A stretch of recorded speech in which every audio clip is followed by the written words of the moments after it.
Hier, je vous parlais euh, de comment vibrer naturellement les choses, parce que je comprenais que plus les choses vibraient par naturel, plus le champ informatique, le champ quantique, était imprégné rapidement de l'information. C'était ce qu'il y avait comme vibration la plus claire, la plus nette, la moins imbibée de contradictions, de doutes, de oui peut-être mais pas. Et la question suivante que je propose aujourd'hui, c'est comment faire pour vibrer de nouveau naturellement les choses. Il y aura juste après, je vais prendre une petite lecture d'une liste que j'ai faite, mais en attendant, la loi naturelle régit toute l'existence, on va dire, toute la vie, de tout et de toute chose, et de nous, les humains y compris. Ce qui est important dans ce mot loi, c'est le mot naturel, c'est-à-dire que c'est simple. Alors je sais que la simplicité n'est pas facile, mais c'est simple.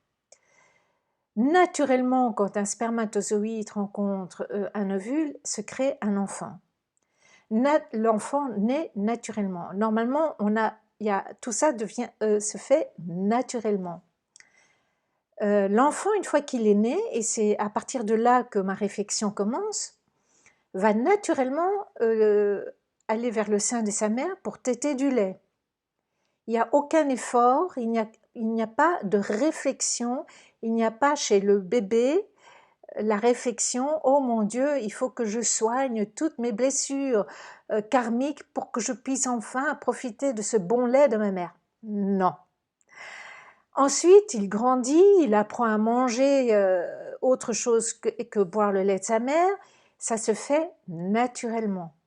Il n'a pas dans la tête « Oh mon Dieu, il faut que je plaise, que je... » Peut-être qu'il y a, mais en tout cas, je ne pense pas qu'il y a ça. Il pleure, j'ai faim, je reçois naturellement de la nourriture de ma mère. Après, il peut y avoir des complications dans tout ça qui vont créer des choses dites naturelles dans sa future vie d'adulte. Mais néanmoins, revenons à ce qui est vraiment naturel, équilibré et sain. En plus, ensuite, l'enfant va naturellement apprendre à s'asseoir sur le dos droit. Il a de nouveau pas des soucis intellectuels ou de développement personnel pour dire mon Dieu, comment je dois faire, il faut que ceci, il faut que ça vient naturellement. Et pour marcher, pour tout le reste, etc., pour parler, etc. Du coup, j'ai compris que la fameuse dite prière ou vibration qu'on doit envoyer, ce ne sont pas des vibrations de demande. Comme l'enfant ne demande pas, naturellement ne demande pas comment je dois faire pour marcher, pour manger, pour parler, tout ça vient naturellement. Mais par contre, il a l'intention, très clairement, de façon naturelle, de s'asseoir, de marcher, de prier, etc. Peut-être que l'exemple qu'il a autour de lui, évidemment, lui donne cette envie naturelle. Là où ça m'a frappé depuis longtemps, c'est que les enfants, quand je vois plein de vidéos de petits-enfants dont les parents sont cubains ou ils habitent à Cuba, dansent la salsa, d'autres dansent du hip-hop parce qu'ils voient toute la journée leurs parents danser du hip-hop, ou bien on voit alors les danses africaines sont très fortes dans le bassin, alors on voit des petites filles qui dansent avec le bassin de façon qu'on pourrait dire un peu trop sexy, mais pour cette petite fille, c'est naturel. Il n'y a pas de jugement. Il n'y a pas de « oh, je ne peux pas danser comme ça, c'est pas bien », etc. Donc, nous pouvons aussi, nous, adultes, décider que j'imprime dans le champ quantique mes choix, mes intentions, mes décisions de façon naturelle. Qu'est-ce qui est naturel? Je décide, ça s'imprime, c'est ça qui est naturel. J'ai une intention, elle s'imprime dans le champ quantique qui met en action tout ce qu'il faut pour l'actualiser dans ma vie, dans mon existence. Donc, il n'est pas nécessaire de faire un travail dit de développement personnel pour aller soigner ses blessures, ses trucs, ses machins, ses bazars, pour pouvoir imprimer de façon naturelle dans le champ quantique ce que je veux. Je dois juste être consciente que c'est naturel. Qu'est-ce qui n'est pas naturel? Mais c'est quand même naturel. Qu'est-ce qui vient naturellement? Donc je ne dois même pas observer ça avec des peurs, des crispations dans mon corps, oh mon Dieu, je suis de nouveau en train de réagir par ma blessure, par mon éducation, par ce que la société a appris. Qui sont? Alors là, je prends mes lunettes, excusez-moi, pour lire toutes les antidotes, tous les parasites qui sont naturels, et que comme c'est naturel, c'est facile de les traiter. Je vais vous dire. Donc, la liste dont je dois absolument être consciente pour ne pas laisser vibrer, car ce sont des parasites destructeurs naturels. Même les parasites dans nos estomacs, ou les parasites chez les animaux, ou dans la nourriture, c'est naturel. Je n'en fais pas un grand plat, j'en fais pas un gros problème, une montagne gigantesque. Donc, c'est le doute, tous les doutes, tous ceux qui viennent de moi-même, ceux qui viennent des autres. Les peurs, évidemment, l'angoisse, les attentes. Alors, j'ai constaté, ce qui est très intéressant, c'est que par exemple, un parasite, c'est « Ah, je vais réussir à créer ce que je veux, comme ça je pourrai montrer aux autres que ça fonctionne. » Ça c'est un doute. Ce n'est pas naturel. L'enfant ne marche pas pour montrer aux autres enfants que marcher, ça fonctionne. C'est juste naturel. Donc j'enlève ce genre de pensée de mon mental. Juger, évidemment. Accuser l'autre. Ah oui, oui. Accuser l'autre que les choses ne fonctionnent pas. C'est très naturel de le faire.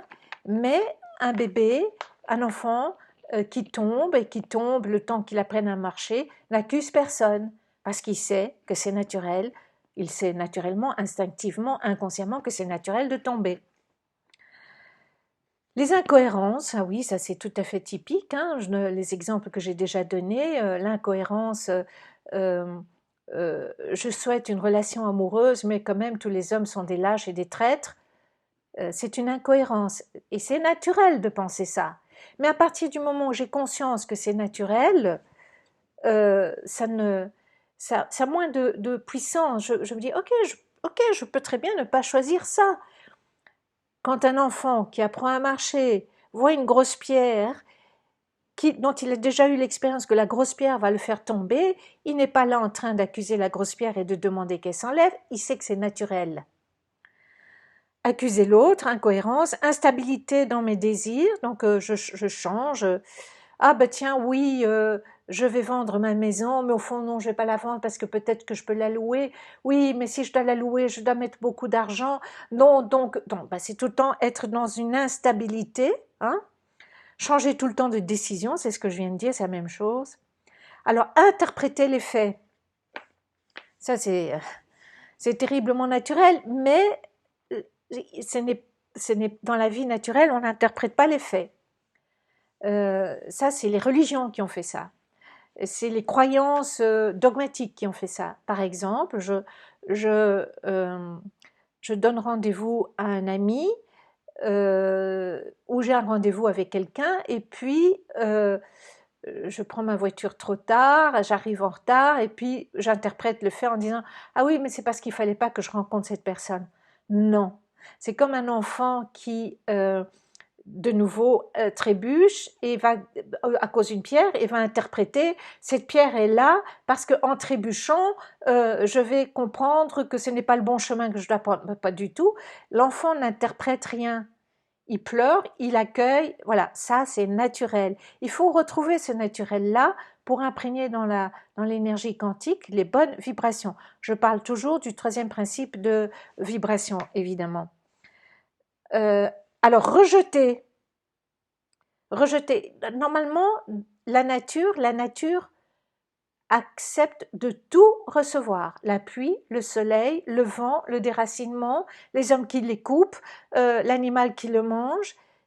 Nous pouvons tout recevoir, mais tout recevoir ne veut pas dire tout prendre. Attention. Par exemple, je ne veux pas monter sur un cheval blanc parce que je refuse de monter sur tous les chevaux blancs, parce qu'une fois un cheval blanc m'a fait tomber, que j'ai une phobie des chevaux blancs, les chevaux, hein. Bah, ça veut dire que je refuse ce que monter à cheval, qu'il soit blanc ou noir ou brun ou tout ce qu'on veut, peut apporter. C'est ça, tout recevoir. Ça veut dire, ok, voilà un cheval blanc, j'ai envie de monter à cheval, je monte sur le cheval blanc. Ça s'appelle tout recevoir. Mais je peux aussi, dans le tout recevoir, dire, pour l'instant, ça ne m'intéresse pas de monter à cheval. Mais c'est là, la possibilité est là. Tout recevoir. Je reçois des factures. Je n'ai pas assez d'argent. Je mets tout ça au jeu présent, mais c'est pour vous aider à vous identifier ou pas, si cela vous intéresse ou pas. Parce que si je dis nous, c'est que je vous impose de penser comme moi. Ok? Donc, quand je pense au jeu, je ne vous impose rien. Donc, je reçois des factures, je n'ai pas d'argent pour les payer, je peux les rejeter. Non, je veux pas savoir. Mon Dieu, c'est ça le prix de facture, c'est insupportable. Et je les mets dans un fond d'un tiroir. Je refuse d'ouvrir ma boîte aux lettres parce que voilà, ça c'est refuser de tout recevoir. Je reçois la facture, je lis la facture. Ah, je peux pas la payer maintenant, tranquillement, simplement.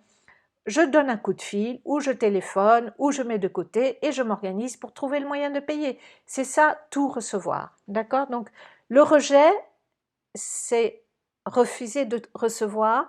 Et dans le rejet, il y a une énergie de recevoir tout. Si je rejette quoi que ce soit, ça veut dire que je n'accepte pas le reste. Et donc, dans la vibration que le champ quantique reçoit, c'est « Ok, tu veux rien recevoir ». Donc, refus de recevoir, voilà. Écouter les bons conseils des autres. Alors ça, c'est terrible. Je reprends l'exemple du petit enfant qui a 1 an et demi, 2 ans, commence à apprendre à marcher. Et imaginons que d'autres enfants lui disent « Oui, mais tu dois faire comme ci, oui, mais tu dois faire comme ça, c'est comme ci que tu dois faire. » Et chaque enfant a appris à marcher à sa manière. Et donc, si l'enfant écoute les conseils de tous ceux qui lui donnent comment marcher, il ne va pas développer sa propre méthode, son propre truc. Parfois, moi, c'est pour ça que j'évite de plus en plus de demander conseil. C'est vraiment, vraiment, vraiment, quand j'ai des gros doutes et que j'ai 2 choix précis, je demande conseil à des amis de confiance et encore, à partir de là, je choisis ce qui vibre en moi, la chose qui pourrait être totalement aucun des 2 choix. Écoutez les bons conseils, demandez à tout le monde conseil, c'est ce que je dis, racontez aux autres nos décisions. Ça, ce sont aussi des gros parasites parce que ça veut dire que dans le champ quantique, la pensée, la vibration de l'autre s'associe à la mienne et ça crée des confusions. Donc soyez silencieux. Voilà ce que je voulais vous partager. Je crois que j'ai dit tout ce que je voulais sur le sujet et dites-moi ce que vous en pensez. Sous cette vidéo, mettez un like, ça m'encourage, ça me fait plaisir. J'ai un ego comme tout le monde et mon ego, j'aime bien le traiter gentiment pour qu'il ne m'emmerde pas. Et vos commentaires, c'est pareil, sous cette vidéo, ça me fait beaucoup de bien. À la prochaine fois.